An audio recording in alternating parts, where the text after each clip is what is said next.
Arsenal have made it 5 wins in a row after walking away from Old Trafford with a massive 3 points. The performance may have been off, but the title hopes are not. So from Mikel Arteta's changing tactics, to our surprise game changer in attack, a masterclass from William Saliba, and the eye-catching numbers regarding Bukayo Saka. As per, let's break it all down and discuss the 5 things we learned from Manchester United 0, Arsenal 1.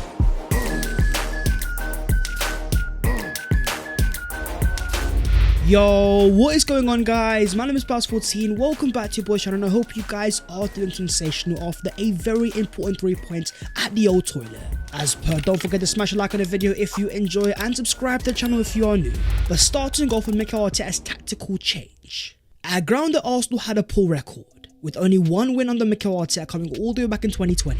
For the first time since 2006-07, Arsenal have completed the double against Manchester United, which to many was to be expected. Arsenal going into this game as massive favourites, especially after United's 4-0 defeat to Crystal Palace, without key stars like Rafael Varane, Bruno Fernandes and Marcus Rashford.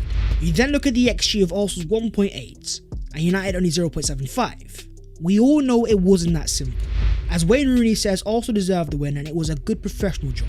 But a deeper look into the stats shows something different. United actually had more possession than Arsenal, alongside more field tilt at a whopping 59%. In trying to stay alongside the robots in Manchester, Mikel Arteta has been far more pragmatic. You think about the game at Spurs, the fact that Arsenal were happy to sit back, counter-attack and play in their weaknesses. When you've got the best defence in the Premier League with the lowest XG against, it's been Mikel Arteta's backbone during his title run-in. But looking at the quality of the Arsenal midfield of Partey, Odegaard and Rice, against the weakened and inexperienced Man United, there was no denying that Arsenal were actually poor, struggling in midfield for composure, losing it in key areas time and time again. It was summed up by a 6.9 rating for Thomas Partey, with 47 touches and 37 accurate passes. Partey's stats may look decent, but there was too many shaky moments. From losing the ball on the edge of the Arsenal box to the start of the game, gifting United their best chance. This game summed up why Mikel Arteta is trying to evolve, relying more on the likes of Jorginho and Rice, players that may not be as progressive as Partey, but are far less likely to make a mistake. With the midfield looking shaky, Arsenal were offbeat, struggling to find control and take a hold. We had to find a way to make a moment, and it came via Kai Havertz. Smart enough to recognise that Casemiro's deeper, demand the ball from Ben White and go and get an assist. As Havertz says after the game, with the ball we didn't play our best game, but it doesn't matter. We have the 3 points and that's all we wanted to have. Overall dropping a 7.1 rating with 1 assist, 15 accurate passes, 2 key passes and 1 big chance created. Out of 15 aerial duels, Havertz only won 5. Nowhere near his recent level of elite link-up play. Struggling to find a way into the game, yet still providing a decisive moment.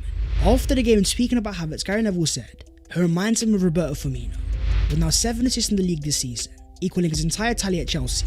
In his last 14 league games, Havertz now has 8 goals and 6 assists. This is what Kai Havertz is all about, turning up when it matters the most, providing Arsenal clutch game-winning moments. From a player that scored a win in the Champions League final, at the start of the year fans may have doubted him, but when called upon the most, Havertz has been one of Arsenal's best performers. Moving on to the second thing, the insurance policy. In a game that Arsenal had less possession and less field tilt, clearly nowhere near their best, we still held Man United to just a 0.75 XG against, with a deeper dive showing we only conceded a 0.7 expected goals on target, a stat that measures the post-shot quality of on-target efforts. Even when Arsenal conceded chances, still find a way to make things difficult. You look at the second half stats where United had 6 shots on goal, 2 on target, but only worth an XG of 0.19. There was one standout performance and we have to talk about it. The player of the match, William Saliba, who has now gone to Anfield, the Etihad and Old Trafford and dropped man of the match performances in the same season. His stats were flawless, a 7.8 rating with 6 clearances and 4 tackles, 1 last man tackle, 4 out of 4 ground balls and 3 out of 3 in the air. Saliba is a 1 of 1 centre back. Very few have his level of composure, to play out of the back regardless of any pressure, but also have defensive assurance against any attacker, summed up by his elite tackle on Garnacho in the second half.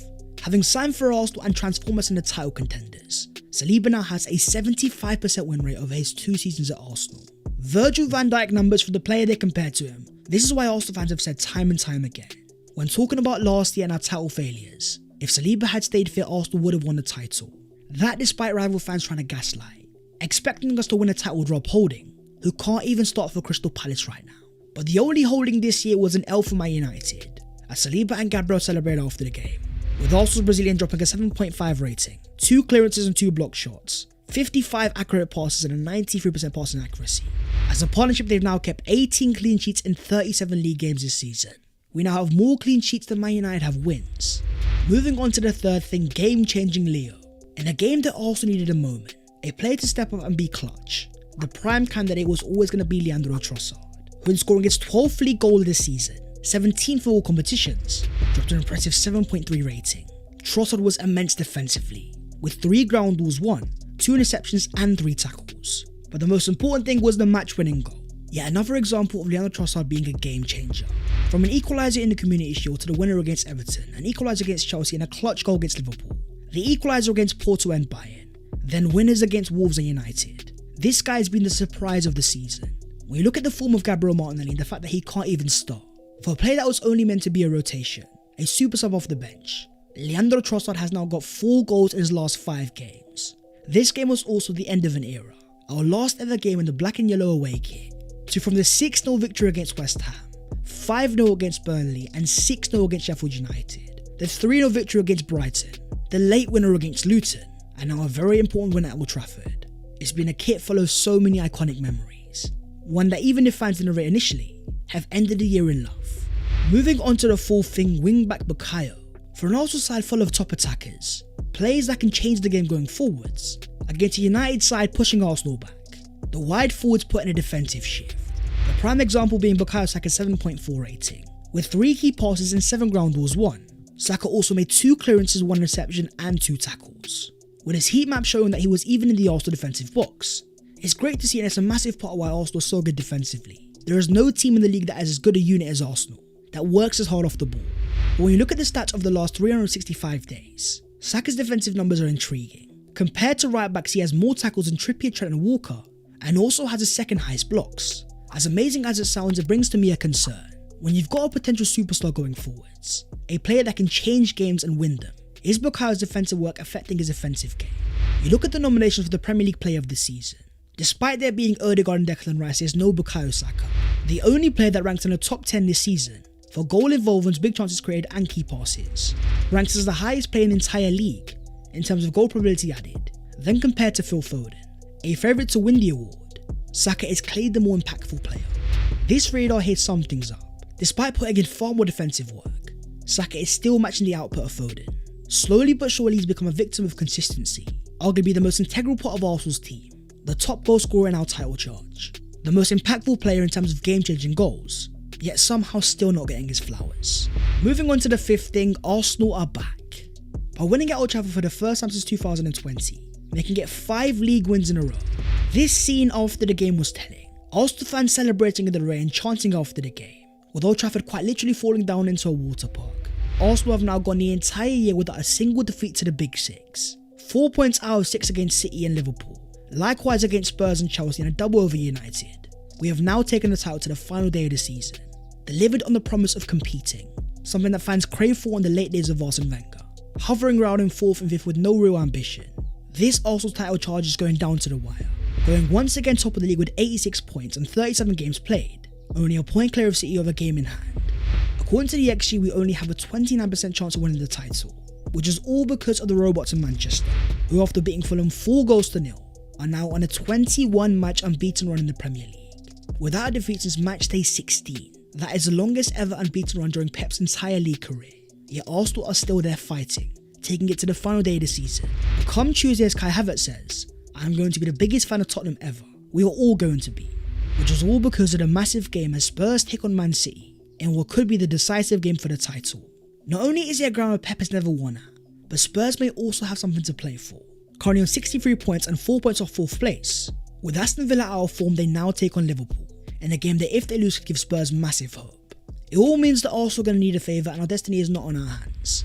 Having now won our 27 league win of the season, setting a new club record, surpassing a total set by the Invincibles.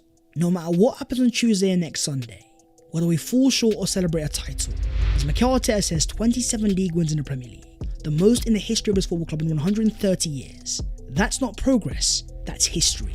That is the video there and there though, so hopefully you guys have enjoyed. If you have, don't forget to smash a like and also subscribe to the channel if you are new.